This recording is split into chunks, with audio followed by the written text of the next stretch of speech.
It's a beautiful spring day and I'm out here. It's 27th of March. I'm out here in the New Forest with my little dog Eva. We're just going to have a little wander and see what we can find actually. It's very early spring. Most of the trees are still bare. So let's have a wander around and see if we can find anything interesting. So up here on top of the heath, Woodland is all down there, and it's a big open heath up here, and we've got loads and loads of gorse flowers. Gorse or furze is a forageable wild food. It can be found in flower nearly all the year round. And let's have a little sniff of the flowers. The flowers have a faint aroma of coconut. Let's have a little smell of the flower. Ow! The whole plant is incredibly spiny. Yes, but faint smell of coconut. The plant is in the pea family, as you can tell from the shape of the flowers. Actually, quite obvious, characteristic pea family flowers. Now, the flowers themselves, if you're brave and you don't mind a few prickles, you can pick all of these petals and you can use these to make gorse flower wine or gorse flower tea. Here we can see the gorse bushes must have burned down last year. That's actually something that they do. They're quite a resinous plant, and it tends to dry out in the summer and it will burn even when the plant is green. And then it leaves these remnants of bushes, which always remind me of a Dr. Seuss story, What Was I Scared Of? And this is just nature's way of recycling the nutrients back into the soil. So these plants will burn down. The seeds of the gorse and other plants that are waiting here in the soil will get some nutrients from the ash that falls, and they'll get some light to the ground, so it'll all spring up again here. That's just kind of the cycle of nature on a heathland like this, that it grows up, dries out, burns, and then regrows. Now off over in the distance over there's what looks like a burial mound, an old tumulus. I've been here many times before, but I've never actually explored that part of the heathland over there, so why don't we just go over there and have a look. Okay, I've got Eva back on the lead now, because I've come across a little group of New Forest ponies next to a watering hole. I say a watering hole, these are ephemeral ponds. Now, the New Forest gets a lot of these, even though it's really stony here. Look how stony the ground is, you can see exposed stones everywhere. It's gravelly, but yet you still get these ponds that appear in spring or after heavy rain. Ephemeral ponds, they don't last very long at all. Now there is a species of tadpole shrimp that lives in the New Forest. It's apparently limited to a very few ponds in the New Forest. The eggs dry out in the heat of summer and live in and stay alive in a state of suspended animation in the mud during the hottest part of the summer, and then they hatch out in the spring when the pond comes back. A very, very small number of ponds in the New Forest have got them. I've never actually found them myself. I'd love to. I guess let's go and have a little look and see if we can find it. We might be lucky, but I think it's most unlikely that they live in this particular pond. Eva, no, come on. I'm not going to be able to get close with the dog on the lead. Right, let's go and have a look at this structure up here. It may be ancient. It might be a burial mound from the Iron Age or something, or it could be something from World War II. There was a lot of military activity here in the Second World War, so it could be something more modern. Okay, well here we are on top of the mound. The mound is quite rectangular and also very flat on top, so I'm inclined to say that it could be modern rather than ancient, although I'm not seeing any trace of structures or anything like that here. Beautiful view from up here. So we can see lots of little, as I say, ephemeral ponds. Quite a large one over there. All the way over there. I can just see cars moving on a road way over there. But apart from that, we're pretty much alone out here. Okay, heading back down the hill, down this mound. I've just spotted something that I missed on the way up, which is concrete. So, at the very least, this has been used in modern times, possibly World War II. It may have been there might have been a water tower up here or something actually, just to elevate the tank. Okay, time to head back down into the woods now. Should we go down that way, Eva? Come on, this way.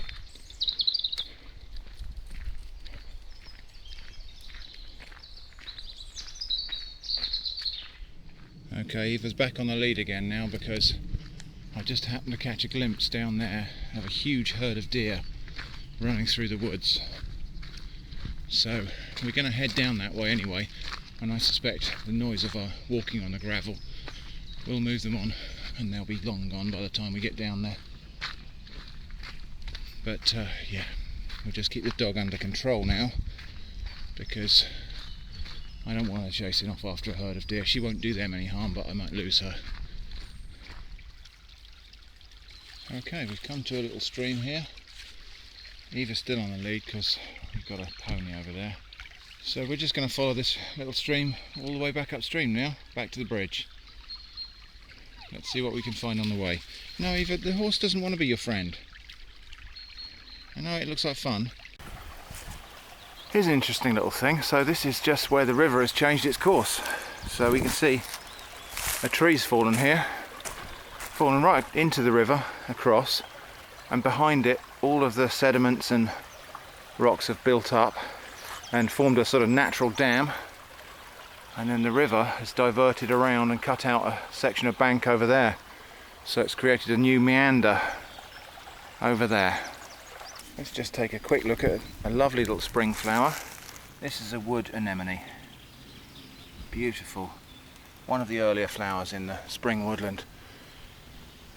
Not very much else growing at the moment, but we will see one or two other flowers shortly, I think. So that's wood anemone.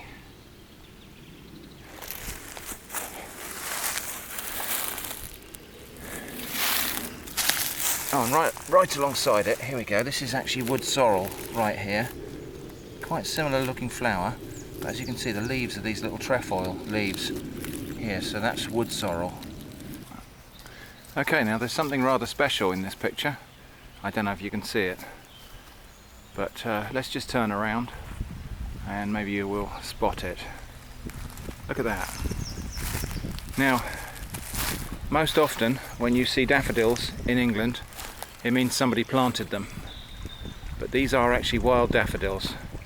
It's quite a lot smaller than the garden hybrids that you more commonly see. But most of the time when you see daffodils alongside a road or something like that in England, somebody has actually just planted them there or thrown a bulb there, or they've self-seeded from a garden. But these are actually wild, proper wild daffodils. Let's just get a nice close-up of those. There we go. So that is a proper, genuine wild daffodil growing in the wild on a riverbank, which is pretty much their natural habitat. Damp, shady woods is where they like to grow. And if we look around, there are a few more scattered around the woodland. There's a plant there. There's one over here. Another one over there. So there we go. That's a rare treat because, as I say, most of the time when you see daffodils in this country, they're not wild, but these ones are. Heading back up the hill now, away from the river, and I think what we'll do, let's just find a fallen tree or something and sit and have a bite to eat, a cup of coffee, and just take in the surroundings. Ever so peaceful. The only sounds of civilization I can hear are planes in the sky and an ever so faint rumble of a major road that's probably 5 or 6 miles away. So let's park ourselves. This looks good over here. Hopefully this one not too rotten to sit on.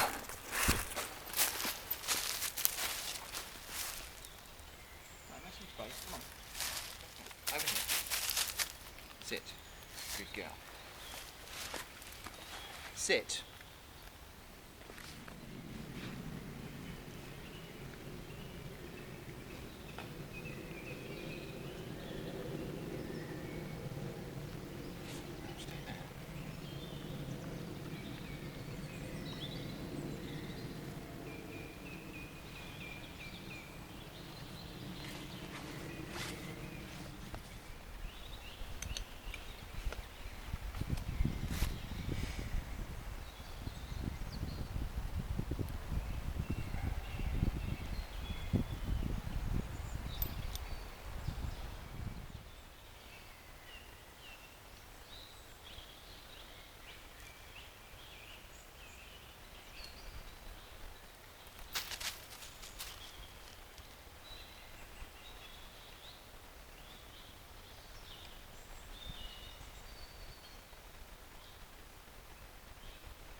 move on now. Now this woodland environment here of mossy banks is prime territory for chanterelles when we get to the autumn. So we shall have to come back here and have a look and see if we can find some.